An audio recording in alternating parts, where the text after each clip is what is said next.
Crypto trading 24/7 run ஆகிட்டு இருக்க ஒரு இன்ஸ்ட்ருமெண்ட். ஸோ அதை கண்டிப்பாக நம்ம மேனுவலாக மானிட்டர் பண்ணி ட்ரேட் பண்ணுறது ரொம்பவே கஷ்டம். ஸோ அதுக்கு தான் cryptobot.in அப்படின்ற ஒரு பிளாட்ஃபார்ம் லான்ச் பண்ணியிருக்கோம். ஸோ அந்த பிளாட்ஃபார்ம் மூலிமா நீங்கள் ஈஸியாக ஃபஸ்ட்டு பேக் டெஸ்ட் பண்ணலாம். அண்ட் செகண்டரி பேக் டெஸ்ட் பண்ணதை ஈஸியாக ஆட்டோமேட்டும் பண்ணலாம் without writing any coding. And the most important point, இது எதுக்குமே நீங்கள் சார்ஜ் பே பண்ணி தேவையில்லை. இது ஃப்ரீ ஆஃப் காஸ்ட்லி அவைலபிளாக இருக்குது. ஸோ இந்த பிளாட்ஃபார்மை எப்படி நீங்கள் ஸ்டெப் பை ஸ்டெப்பாக செட்டப் பண்ணலாம், எப்படி அதை யூஸ் பண்ணலாம், எப்படி அதை பேக் டெஸ்ட் பண்ணலாம் அப்படின்றத டீட்டெயில் டியூட்டோரியல் தான் இந்த வீடியோ. ஸோ ஃபஸ்ட்டு எப்படி நீங்கள் ஒரு சிம்பிள் ஸ்ட்ராட்டஜியை பேக் டெஸ்ட் பண்ணலாம் அப்படின்னு காமிக்கிறேன். ஸோ நீங்கள் cryptobot.in இந்த பிளாட்ஃபார்ம் போயிட்டீங்கன்னா this is how it will look like. So ஓவராலாக நீங்கள் எதர் லாகின் வித் டெல்டா எக்ஸ்சேஞ்ச் கொடுக்கலாம். இன்கேஸ் டெல்டா எக்ஸ்சேஞ்சில் அக்கௌண்ட் இல்லைனா நீங்கள் ஓப்பன் வித் டெல்டா எக்ஸ்சேஞ்ச் கொடுத்துடலாம். And then in case delta exchange எனக்கு எதுவுமே தேவையில்லை, நம்ம வந்து பேக் டெஸ்ட் மட்டும் ட்ரை பண்ணி பார்க்க போகிறேன் அப்படின்னா நீங்கள் லாகின் வித் கூகுள் கொடுத்துக்கலாம். ஸோ ஃபஸ்ட்டு நான் வந்து எப்படி நீங்கள் பேக் டெஸ்ட் பண்ணலாம் அப்படின்றத ஒரு சிம்பிளாக எக்ஸ்பிளைன் பண்ணுறேன். ஸோ கண்டினியூ வித் கூகுள் நான் கொடுத்துட்டு என்னோட ஜிமெயில் ஐடியை யூஸ் பண்ணி நான் லாகின் பண்ணிடுறேன். ஸோ லாகின் பண்ணிட்டேன்னா it will take me to the dashboard. So இப்போ டேஷ்போர்டுக்கு வந்ததுக்கப்புறமா இங்கே மை ஸ்ட்ராட்டஜிஸ்ன்னு இருக்கு இல்லையா, இந்த இடத்துல வந்துட்டு you can back test your own strategy. So இப்போ நான் பேக் டெஸ்ட் ஆல்கோவாங்கன்னு கொடுத்துட்டு இந்த இடத்துல I can specify my conditions. So இதில் இண்டிகேட்டர் பேஸ் பண்ணி ஏகப்பட்ட இண்டிகேட்டர்ஸ் இருக்குது. இதில் எல்லா இண்டிகேட்டர்ஸுமே நீங்கள் யூஸ் பண்ணி நீங்கள் ஈஸியாக பேக் டெஸ்ட் பண்ணிக்கலாம் கண்டிஷன்ஸை. ஸோ நான் ஒரு நார்மலாக ஒரு ஆல்ரெடி க்ரியேட் பண்ண ஒரு ஸ்ட்ராட்டஜியை எக்ஸ்பிளைன் பண்ணுறேன். ஸோ தட் உங்களுக்கு ரொம்பவே ஈஸியராக இருக்கும் டு அண்டர்ஸ்டாண்ட். ஸோ அந்த ஸ்ட்ராட்டஜி எக்ஸ்பிளைன் பண்ணிவிட்டு அதை எப்படி நான் பேக் டெஸ்ட் பண்ணுறேன் அப்படின்றதையும் காமிக்கிறேன். ஸோ இப்போ நான் ஒரு பிடிசியோட 15 மினிட்ஸ் சார்ட் எடுத்துக்கிறேன். ஸோ இந்த 15 மினிட்ஸ் சார்ட்டில் நான் ஒரு மல்டிபிள் கண்டிஷன்ஸ் ஒவ்வொன்றா போடுறேன். அந்த ஒவ்வொரு கண்டிஷன்ஸ்க்கு ஏற்ற மாதிரி தான் நம்ம இப்போ பேக் டெஸ்ட் பண்ண போகிறோம். ஃபஸ்ட்டு ரூல்ஸ் என்னென்னா, நான் ஒரு போலிங்கர் பேண்டை ஆட் பண்ணுறேன். ஸோ ஓவரால் இந்த போலிங்கர் பேண்டு பார்த்தீங்கன்னா நார்மல் 22 அப்படின்ட்டு இருக்கும். So 20 band with 2 standard deviation, அதை நான் வந்து 3 ஸ்டாண்டர்ட் டிவியேஷனாக மாற்றிருக்கிறேன். ஸோ 2லேருந்து 3 ஸ்டாண்டர்ட் டிவியேஷன், அது ஃபஸ்ட்டு ரூல். ஸோ ஓவராலாக போலிங்கர் பேண்ட் இருக்கணும். அந்த போலிங்கர் பேண்டோட அப்பர் லைனுக்கு மேலே க்ளோஸ் ஆகிருக்கணும், அது first condition. And then second RSI. So RSI வந்து 70க்கு மேலே இருக்கணும். ஸோ அது செகண்ட் கண்டிஷன். ஸோ அது ஆர்எஸ்ஐ பை டிஃபால்ட்டு 14 ஆர்எஸ்ஐ அதிலே வச்சுக்கோங்க.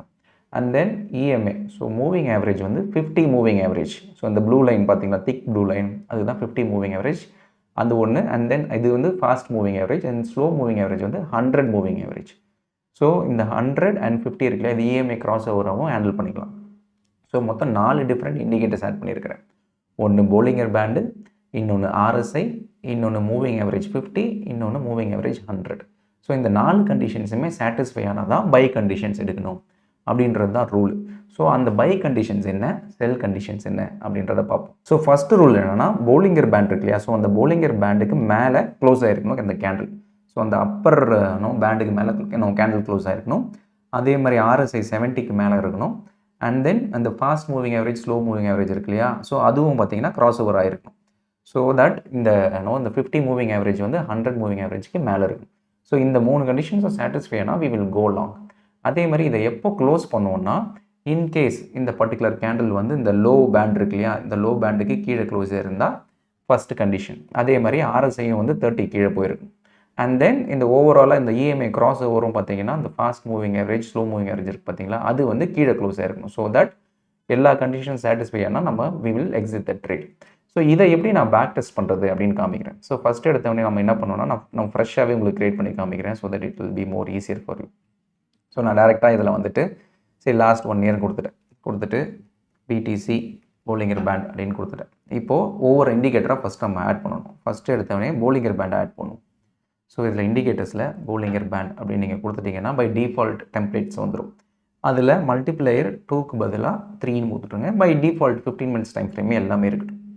ஸோ நெக்ஸ்ட்டு ஆர்எஸ்ஐ சொல்லியிருந்தேன் இல்லையா, அதே இதுதான். இதில் இண்டிகேட்டரில் போய்ட்டு ஆர்எஸ்ஐ அப்படின்னு டைப் பண்ணிங்கன்னா பை டிஃபால்ட்டாக என்ன வருதோ அதுவே வச்சுட்டு சேவ் கொடுத்துருங்க. And next exponential moving average சொல்லியிருந்தேன் இல்லையா, ஸோ இஎம்ஏ அப்படின்னு கொடுத்தீங்கன்னா இது வந்துடும். ஸோ இஎம்ஏ 50 அப்படின்னு கொடுத்துட்டு அது ஒன்று ஆட் பண்ணிவிடுங்க. அண்ட் தென் திருப்பி அதே மாதிரி இன்னொரு இஎம்ஐ ஆட் பண்ணணும், விச் இஸ் 100. இஎம்ஐ கொடுத்துட்டு பீரியடை வந்து 100, அவ்வளோதான். ஸோ இந்த பேராமீட்டரில் வெறும் இந்த பீரியட் மட்டும்தான் மாற்றிக்கிட்டே வரும், டைம் ஃப்ரேம்லாம் சேம், எதுவுமே மாற்றலை. ஸோ இப்போது நமக்கு தேவையான இண்டிகேட்டர்ஸை நம்ம ஆட் பண்ணிட்டோம். இப்போ நெக்ஸ்ட்டு இந்த என்ட்ரி கண்டிஷன்ஸையும் எக்ஸிட் கண்டிஷன்ஸை நம்ம ஸ்பெசிஃபை பண்ணணும். ஸோ என்ட்ரி கண்டிஷன்ஸில் இங்கே வந்துட்டு எடிட்னு கொடுத்துட்டு இப்போ இதில் ஒவ்வொன்றா மென்ஷன் பண்ணணும். ஸோ ஃபஸ்ட் எடுத்தோடனே கரண்ட் கேண்டில் வந்து நான் முன்னாடியே சொன்ன மாதிரி it should be above Bollinger band, upper Bollinger band, அது ஃபஸ்ட்டு கண்டிஷன். நெக்ஸ்ட்டு இந்த ஆர்எஸ்ஐ வேல்யூ சொன்னோம் இல்லையா, தட் ஷுட் பி above 70, அது second condition. And third condition வந்து நம்ம மூவிங் ஆவரேஜ் சொல்லியிருந்தோம் இல்லையா? ஸோ அந்த மூவிங் ஆவரேஜில் ஃபஸ்ட் எடுத்தோன்னே இங்கே வந்துடும் exponential moving average. That should be above the second moving average. So EMA 1 should be above this one. So 50 EMA should be greater than 100 EMA. So இந்த எல்லா கண்டிஷன்ஸும் நம்ம specify பண்ணிட்டோம். போலிங்கர் பேண்ட் ஸ்பெசிஃபை பண்ணிட்டோம், RSI specify பண்ணிட்டோம், and EMA specify பண்ணிட்டோம். தென் இப்போ save கொடுத்துருவோம். அதே மாதிரி எக்ஸிட் கண்டிஷன்ஸும் நம்ம இதில் ஸ்பெசிஃபை பண்ணணும். எக்ஸிட்டில் அதே மாதிரி கரண்ட் க்ளோஸ் வந்து போலிங்கர் பேண்டுக்கு கீழே க்ளோஸ் ஆகிருக்கணும். So Bollinger band lower band அது ஒன்று.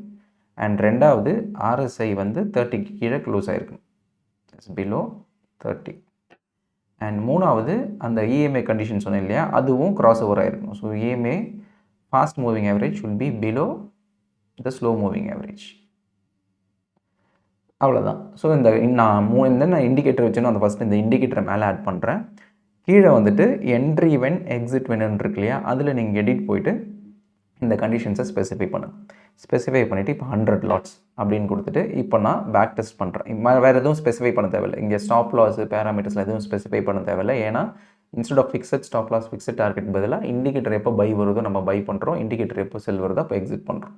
ஸோ இப்போ இதெல்லாம் கொடுத்துட்டு ஜஸ்ட் சப்மிட் கொடுத்துட்டேன்னா ஆட்டோமேட்டிக்காக பேக் டெஸ்ட் ரிசல்ட்ஸ் ஜென்ரேட் ஆயிரும். ஸோ சப்மிட் கொடுத்தோடனே இட் வில் ரன். இப்போ ஓவராலாக நமக்கான ரிட்டர்ன்ஸ் வந்துருச்சு. ஸோ அந்த 1 இயர்க்கான ஒரு ஜனவரி 1 அக்டோபர் வரைக்கும் ரன் பண்ணால் இதுதான் என்னோட ஓவரால் ப்ராஃபிட்ஸ். அப்ராக்சிமேட்லி $2,000 கிட்ட வந்திருக்கு. And $2,000 for 100 lots. ஸோ ஒரு லாட்டுக்கு நீங்கள் $1 இருந்தால் போதும். ஸோ 100 லாட்டுக்கு $100 இருந்தால் போதும், நீங்கள் இதை எக்ஸிக்யூட் பண்ணலாம். ஸோ $100 வச்சு மார்ஜின் வச்சு ரன் பண்ணும்போது ஆல்மோஸ்ட் $2,000 கிட்ட ஓவரால் ப்ராஃபிட் வருது. அண்ட் ஓவராலாக 58% வின்னிங் ப்ராபபிலிட்டி இருக்குது. அண்ட் ஓவராலாக ரிஸ்க் பர் ட்ரேட் எவ்வளோ மேக்ஸிமம் ட்ராடன்னு பார்த்தீங்கன்னா almost $1,500. And overall average profit, average loss இது எல்லாமே வந்துடும்.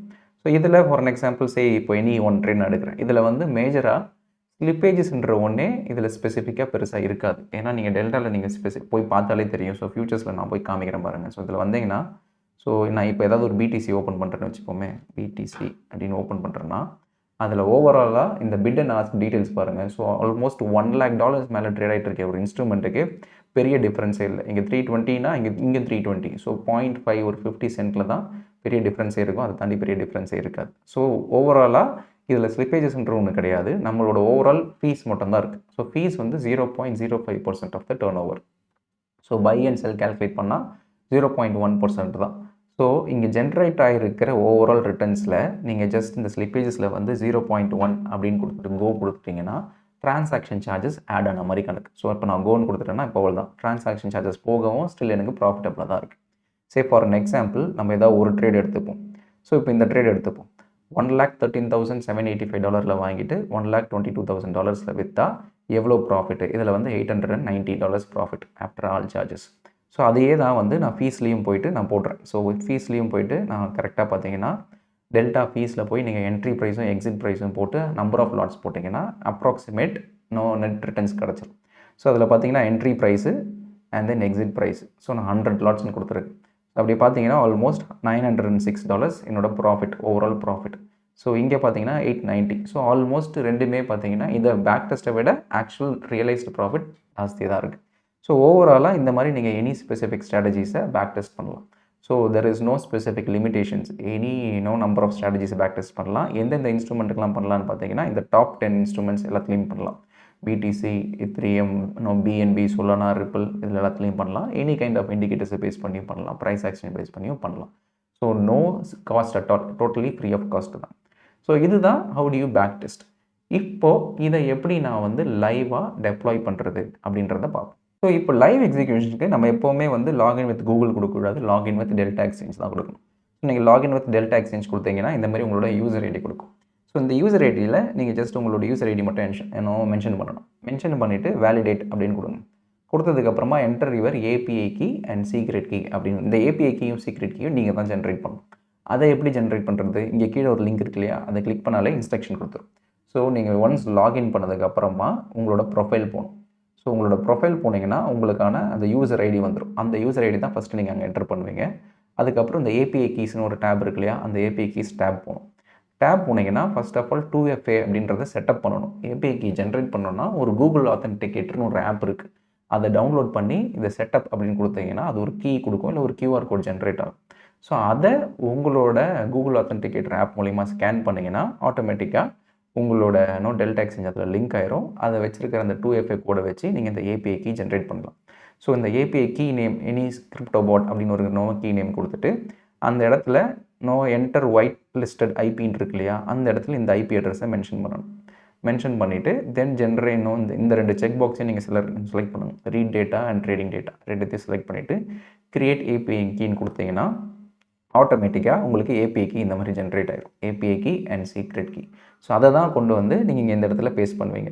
ஸோ இங்கே மேலே இருக்க இன்ஸ்ட்ரக்ஷன்ஸில் நான் இப்போ இதை மென்ஷன் பண்ணிட்டேன். இப்போ ஏபிஐ கீயும் சீக்ரெட் கீயும் நான் ஜென்ரேட் பண்ணதை நான் இங்கே பேஸ்ட் பண்ண போகிறேன். So API key and then secret key ரெண்டுத்தையும் கொடுத்துட்டு நீங்கள் லாகின் கொடுத்துட்டிங்கன்னா டன். ஸோ இந்த மாதிரி ஒரு டேர்ம்ஸ் அண்ட் கண்டிஷன்ஸ் வரும். சக்ஸஸ்ஃபுல்லி ஆத்தென்டிகேட்டட்னு வரும். ஜஸ்ட் அக்ரின்னு கொடுத்துட்டு you just go it.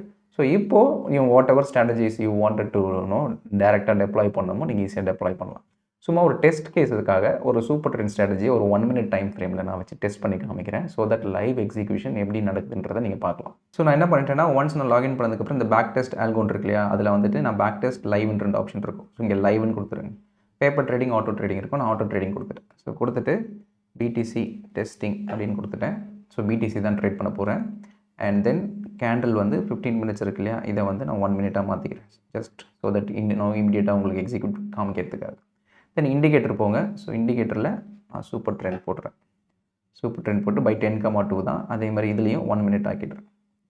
So இப்போ சேவ் கொடுத்துட்டேன். ஸோ இப்போது entry when condition satisfied. So இப்போ இன்கேஸ் கரண்ட் க்ளோஸ் வந்து இஸ் அபவ் சூப்பர் ட்ரெண்ட்னா just go ahead and buy it. அதே மாதிரி கரண்ட் க்ளோஸ் வந்து if it is below super ட்ரெண்ட்னா go ahead and sell it. So இதுதான் conditions. So வேறு எந்த கண்டிஷன்ஸுமே இல்லை. ஸோ டேரெக்டாக நான் இதை கொடுத்துட்டேன். அண்ட் தென் எல்லாமே entry order market, exit order மார்க்கெட்னு கொடுத்துட்டு then I submit it. So இப்போ நான் சப்மிட் பண்ணவொடனே என்ன ஆகும்னா ஆட்டோமேட்டிக்காக பார்த்தீங்கன்னா it is currently running live ஆட்டோமேட்டிக்கு and status in starting state. இப்போ எப்போ கண்டிஷன்ஸ் சாட்டிஸ்ஃபை ஆகுதோ 1 minute டைம் ஃப்ரேமில் சூப்பர் ட்ரெண்டு பையோ இல்லை செல்லோ வந்ததுன்னா ஆட்டோமேட்டிக்காக இங்கே எக்ஸிக்யூட் ஆகிடும். ஸோ இன்னொரு சிம்பிளிஃபைட் எக்ஸாம்பிள் என்னென்னா எப்பப்பெல்லாம் வந்து க்ரீன் கேண்டில் வருதோ பை பண்ணு, எப்பப்பெல்லாம் ரெட் கேண்டில் வருதோ செல் பண்ணு. அதை எப்படி குவான்டிஃபை பண்ணுவோன்னா கரண்ட் க்ளோஸ் வந்து கரண்ட் ஓப்பனை விட மேலே இருந்ததுன்னா பை, கரண்ட் க்ளோஸ் வந்து கரண்ட் ஓப்பனை விட கீழே இருந்ததுன்னா செல். ஸோ இதுதான் வந்து க்ரீன் கேண்டிலில் பை பண்ணுறது, ரெட் கேண்டிலில் செல் பண்ணுறது. ஸோ இதை நான் 1 minute டைம் ஃப்ரேமில் ஆட்டோ ட்ரேடிங் வச்சு இப்போ நான் இதை டெஸ்ட் பண்ணேன்னா டேரெக்ட் எக்ஸிக்யூஷன்ஸ் என்னோட அக்கௌண்ட்டில் நடக்கும். ஸோ இப்போ நான் டேரெக்டாக ஆட்டோமேட்டிக் கொடுத்துட்டு தென் ஐ ஸ்டார்டட் இட். இப்போ நான் ஸ்டார்ட் பண்ணுறேன், ரீஸ்டார்ட் பண்ணுறேன். So it will run up. So இப்போ வென்னவர் அந்த கண்டிஷன் சாட்டிஸ்ஃபை ஆச்சுன்னா என்னோட அக்கௌண்ட்டில் டேரெக்டாக எக்ஸிக்யூஷன் நடக்கும். ஸோ இப்போ இதில் பார்த்தீங்கன்னா நான் முன்னாடி நான் சொன்ன அந்த டெஸ்டிங்கில் சிக்னல் என்டர்ட் அப்படின்னு வந்துருச்சு. ஆல்மோஸ்ட் என்ட்ரி பை என்ட்ரி வந்துருச்சு. ஸோ இப்போ என்னோட அக்கௌண்ட்டில் போய் பார்த்தீங்கன்னா இங்கே ஆட்டோமேட்டிக்காக பை வந்துருச்சு. ஸோ ஏன்னா இது க்ரீன் கேண்டில் இருக்குது. ஸோ முன்னாடியே சொன்ன மாதிரி க்ரீன் கேண்டில் இருந்தால் பை பண்ணு, ரெட் கேண்டில் இருந்தால் செல் பண்ணுனா இல்லையா. ஸோ இப்போ அந்த டெஸ்டிங் கரெக்டாக சாட்டிஸ்ஃபை ஆகிடுச்சு. இன்கேஸ் இப்போ 1 minute டைம் ஃப்ரேமில் ஏதாவது ஒரு ரெட் கேண்டில் வந்துச்சுன்னா ஸோ ஆட்டோமேட்டிக்காக it will execute. So from பைலேருந்து அது செல்லாக மாறிடும். ஸோ அந்த ஓப்பன் பண்ண அந்த பை ஆர்டர் க்ளோஸ் பண்ணிவிடும்.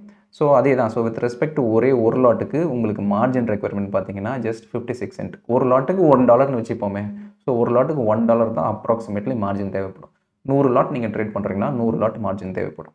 ஸோ நான் கண்டிஷன் ஸ்பெசிஃபை பண்ணிவிட்டு இன்கேஸ் அது க்ரீன்லேருந்து ரெட் கேண்டிலாக மாறுச்சு அப்படின்னா ஆட்டோமேட்டிக்காக கண்டிஷன் நீங்கள் சாட்டிஸ்ஃபை ஆயிரும். ஸோ செல் ஆச்சுன்னா என்ன ப்ரைஸில் செல் ஆச்சு அப்படின்றது இல்லை காமிச்சிடும். So you don't need to do anything. So based on என்ன கண்டிஷன் ஸ்பெசிஃபை பண்ணுறீங்களோ அந்த கண்டிஷன்ஸ்க்கு ஏற்ற மாதிரி ஆர்டர் மேட்ச் ஆகும்போது இமீடியட்டாக எக்ஸிக்யூஷன்ஸ் உங்களோட டெல்டா அக்கௌண்ட்டில் நடந்துடும். ஸோ இந்த செட்டப் வந்து ஒன் டைம் செட்டப் தான். ஒன்ஸ் ஏபிஐ செட்டப் பண்ணி நீங்கள் கான்ஃபிகரேஷன் பண்ணிட்டீங்கன்னா எவ்ரி டைம் அந்த ஏபிஐ டீட்டெயில்ஸ் என்டர் பண்ணணும்னு அவசியம் இல்லை. நெக்ஸ்ட் டைம் நீங்கள் டேரெக்டாக லாகின் வித் டெல்டா எக்ஸ்சேஞ்ச் கொடுத்துட்டு நீங்கள் டேரெக்டாகவே இந்த ஆர்டர்ஸை நீங்கள் எக்ஸிக்யூட் பண்ணிக்கலாம். ஸோ இப்போ பார்த்தீங்கன்னா செல், ஸோ எக்ஸிட் ஆர்டர் வந்துருச்சு. அதே மாதிரி நம்மளோட ஓவரால் டெல்டா எக்ஸ்சேஞ்சில் போய் பார்த்தோம்னா அந்த ஆர்டர் க்ளோஸ் ஆகிருக்கும். ஸோ ஆர்டர் ஹிஸ்ட்ரியில் போய் பார்த்தீங்கன்னா உங்களுக்கு கிளியராக தெரியும். ஸோ இந்த கரெக்டாக ஒரு லாட் வாங்கியிருக்கும், ஒரு லாட் செல் ஆயிருக்கு. ஸோ பேஸ்ட் ஆன் எப்போ கண்டிஷன் சாட்டிஸ்ஃபை ஆகுதோ, இப்போ ரெட் கேண்டில் வந்ததுனால அது கண்டிஷன் சாட்டிஸ்ஃபை வச்சு எக்ஸிட் ஆகிடுச்சு. திருப்பி இன்னொரு க்ரீன் கேண்டில் ஃபார்மேஷன் ஆகி அந்த 1 minute க்ளோஸ் ஆகுனா பை ஆர்டர் வரும். ஸோ உங்களோட ஆர்டர் எப்பப்பெல்லாம் கண்டிஷன் சாட்டிஸ்ஃபை ஆகுதோ ஆட்டோமேட்டிக்காக எங்கள் எக்ஸிக்யூஷன்ஸ் நடந்துகிட்டே இருக்கும். So this is what I wanted to convey. So ஓவராலாக நீங்கள் கிரிப்டோ பிளாட்ஃபார்ம்ஸ் பேக் டெஸ்ட் பண்ணாலும் சரி, இல்லைனா ஆட்டோமேட் பண்ணாலும் சரி, it completely free of cost. நீங்கள் எவ்வளோ எக்ஸ்ப்ளோர் பண்ணலாமோ எக்ஸ்ப்ளோர் பண்ணி பார்க்கலாம். அண்ட் வித் ரெஸ்பெக்ட் டு இப்போ எக்ஸ்பிளைன் பண்ணதில் ஏதாவது டவுட்ஸ் இருந்தால் நீங்கள் கமெண்ட்ஸில் மென்ஷன் பண்ணுங்கள், நான் அட்ரஸ் பண்ணுறேன்.